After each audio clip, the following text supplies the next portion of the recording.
subscribe.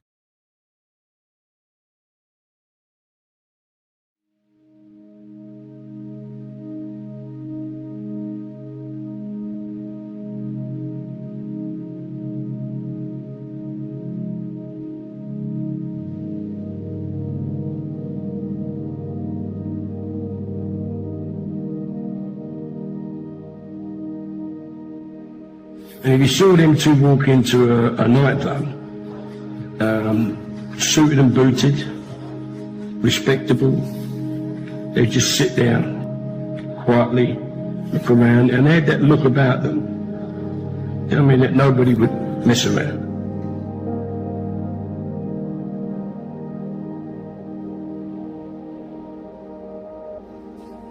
I think it was rather like the arrival of a film star. And this was the George Raft effect. You know, they'd walk in looking rather menacing. And they always had acolytes with them, always a following, an entourage. They were just surrounded by men. And it was this sort of arrival of the twins. And a silence would fall. They did have an aura.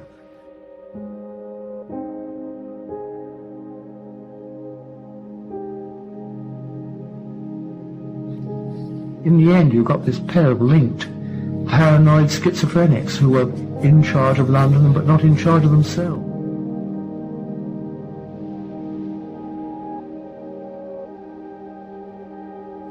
It was the thing with Reggie and Ronnie. If Ronnie did something, then he would Reggie thought he had to do it as well. And that's how they was. He does it, I'll do it. You can do it, I can do it.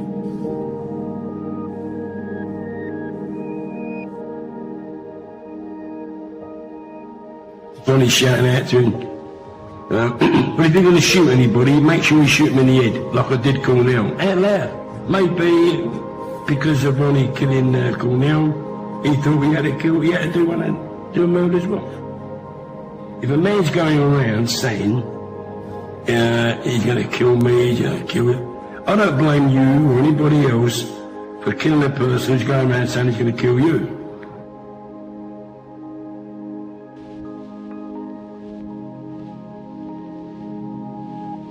Because the nature of homicidal schizophrenia is that it gets worse.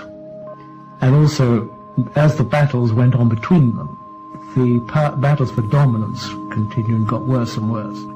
They had to behave like Jimmy Cagney would, or George Raft, or any of the guys in their gangster movies. The role demanded it, they went out and they did it.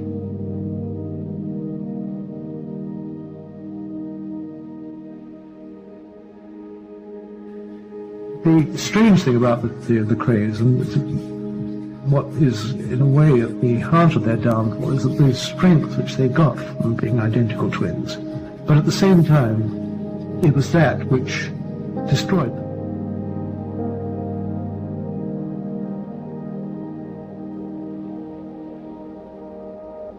Police got interested in them because only become really interested in them when they knew about the murders. That's when the police become very interested in the Krays.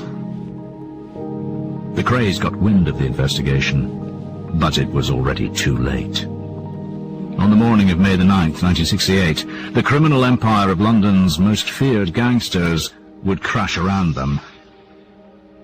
A special police task force had patched together evidence linking the Krays to the murders of George Cornell and Jack the Hat McVitie. Police surrounded the tower block the Krays had lived in since the old family house had been demolished less than a year before. At 6 in the morning, the police raced into the building and smashed open the door of the Krays' apartment. Reg and Ron were surprised in their beds and arrested. The Krays' 10-year reign of terror was finally over, but their legend was only beginning.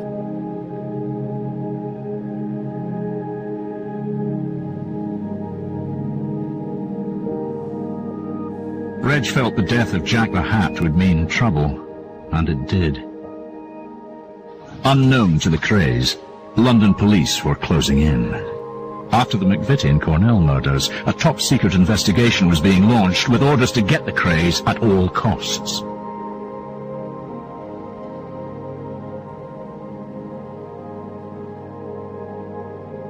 In 1968, London's most notorious gangsters, the Kray twins, were finally brought to justice. Throughout their lives they had stuck together, plotted together, fought together, even killed together. And now they were going to prison together.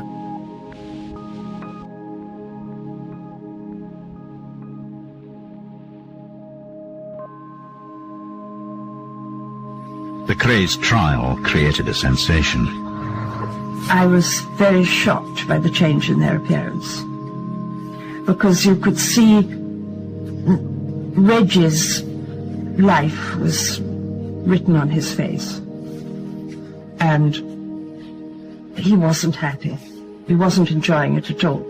I think he was terrified. He knew that he was not going to see the light of day again. Oh, Ronnie was off to the moon. He really didn't have a clue what was happening to him. Ronnie saw me from the dock, and he wrote me a little note, which he handed down, saying, "Dear Miss Lethbridge, you're more beautiful than ever. When I get out of this, I'm going to take you to the moon." And I'm quite certain that he believed it.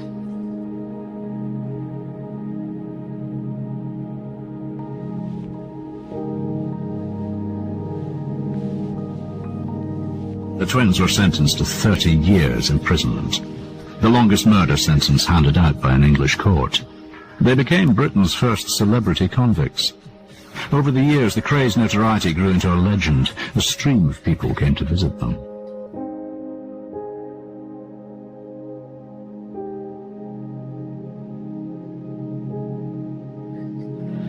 I went to visit Ronnie in Broadmoor after he'd been probably in for about 5 years. I had tea with him, and he really was the Queen Mother then. He came in and motioned for him to sit down, nice table, poured the tea, very gracious host. Then said, "Would you like a meat pie?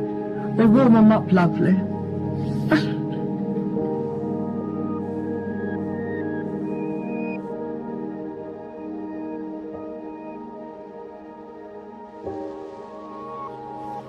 The twins received a deluge of fan mail. Amazingly, Ron got married, not just once, but twice. His second wife is a good-looking former kissogram girl called Kate Howard. His fellow criminals were baffled. Why would he get married? He liked others. Why the young women marry lots of bloody old men who had a lot of money or a lot of fame? They were famous. They were names. They were celebrities. They were up there.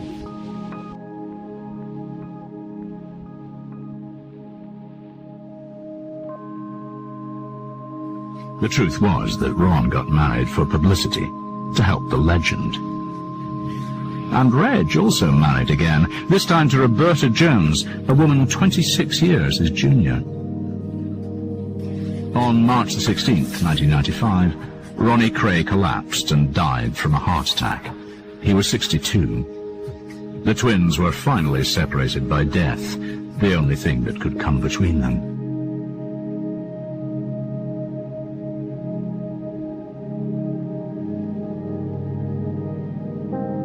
Ron was given a royal funeral, orchestrated from prison by his grieving twin Reg, who was given special permission to attend. And they left from undertakers in through Green Road with a horse-drawn cortege. The streets were packed as though for a royal occasion.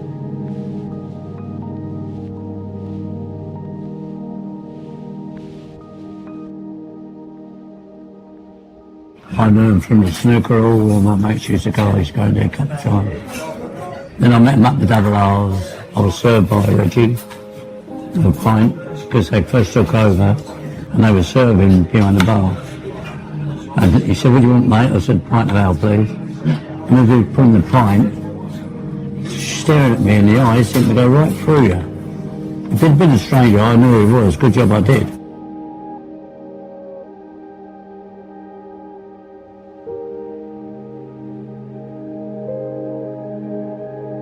Reggie's favourite saying, you'll disappear from the face of the earth. And that's what they did. They disappeared from the face. No body, no crime. They deep freeze the bodies. When they took them out the deep freeze, they cut them up. There's no blood because they're frozen stiff. They burnt the bodies and there's nothing for anyone to find.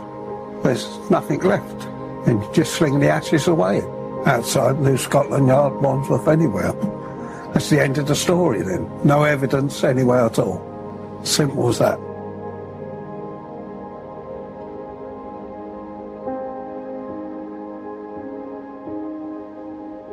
To be honest with you, all I know is there's 7 people that they have killed. There's probably more, I don't know, but there's 7 people that I know that they have killed. Because the nature of homicidal schizophrenia is that it gets worse.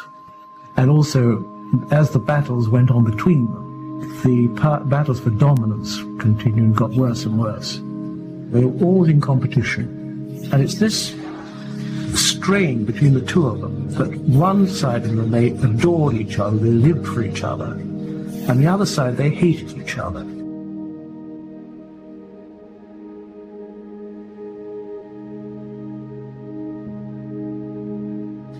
I call them 2 mad March hares. That's what I call them. They was mad. You can't say what them 2 got up to. They've got to be mad. Sane people don't do that type of thing.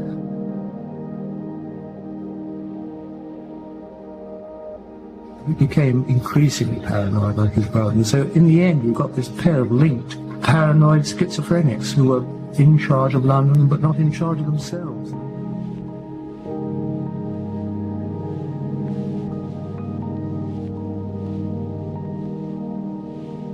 It's true that Jules did call him a puff. Ronnie Kray did call Ronnie Kray a puff. Ron really had to do something. And what could he do?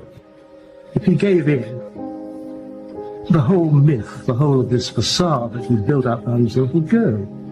So he did what a man had to do. And Ronnie Kray went up to him and, well, I don't know how he didn't miss because he had very bad eyesight, Ronnie Kray.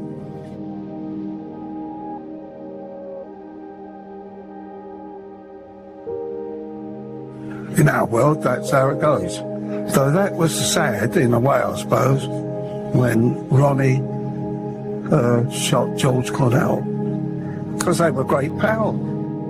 I think that probably Reggie would have been much more ease with himself if he had come out and if he had not attempted to marry her and the rest of it, because that was a tragedy and destroyed that poor little girl's life.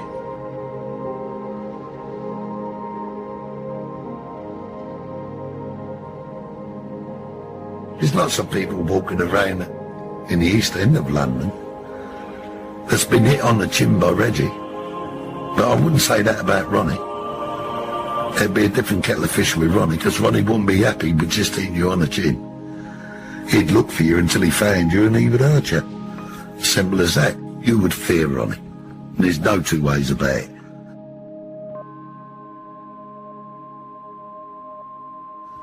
If Reggie sent for you and wanted to see you in Valence Road, you'd go round and see him, you'd have a cup of tea with him and you'd walk out. If Ronnie sent for you, you'd take 6 pairs of pants with you. That's the difference between the 2 of them. Reg, all his life, had this thing that he had to look after this sick, unstable, identical twin brother, and he did look after him. The great trouble was that the unstable, mentally sick twin was the dominant. If Ronnie hadn't been quite so balmy and hadn't killed George Cornell, because he's supposed to have called him a fat poof, they'd be stone rich geezers. They were in most of the frauds in the East End, a lot of protection, a lot of rackets. They really, really didn't need to kill people. But once that killing had happened, then that increased their terror ratio enormously, you see, particularly with Ronnie. He was a paranoid schizophrenic and he was mad. But he was fascinated by this whole illusory world of gangsterdom. For Ronnie, I think the barriers between real crime and film crime were very blurred. And I think he often stepped over it.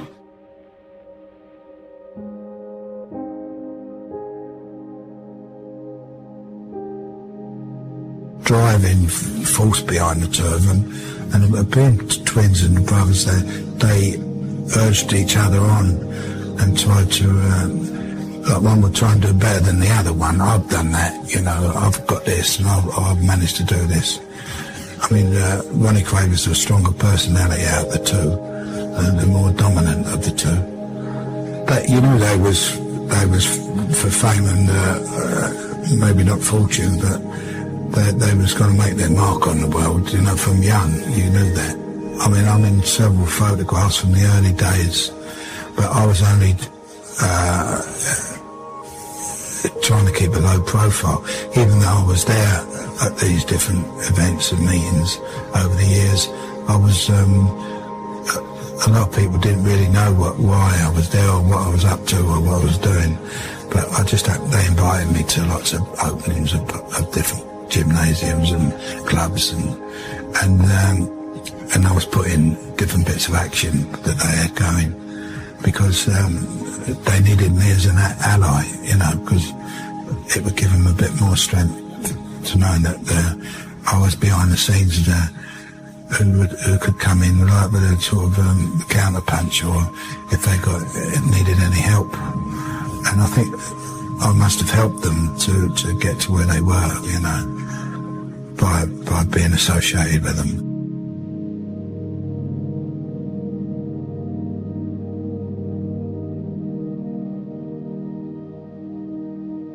To be honest with you, all I know is there's 7 people that they have killed. There are probably more, I don't know, but there's 7 people that I know that they have killed.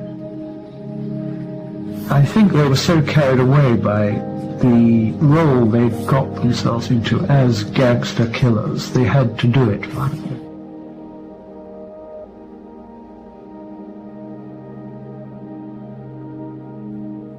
The twins had a twisted plan for fame. They would murder their way into the history books. They were all in competition, and it's this strain between the two of them that one side of them, they adored each other, they lived for each other, and the other side, they hated each other.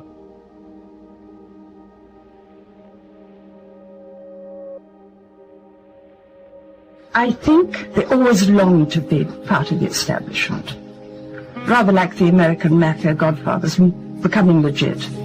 They would have loved to have been legit and to have been accepted into the other world, not the underworld, but the above the ground world.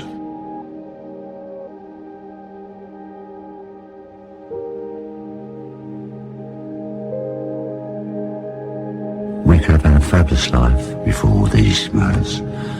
We had it made and we could have gone to better things. You two would have been somebody. You was fate in life. And I said, now I think it's gone. You've blown it. Everything. You know, your mother, father, me, you. We're going to go. I know we are. And everything's finished.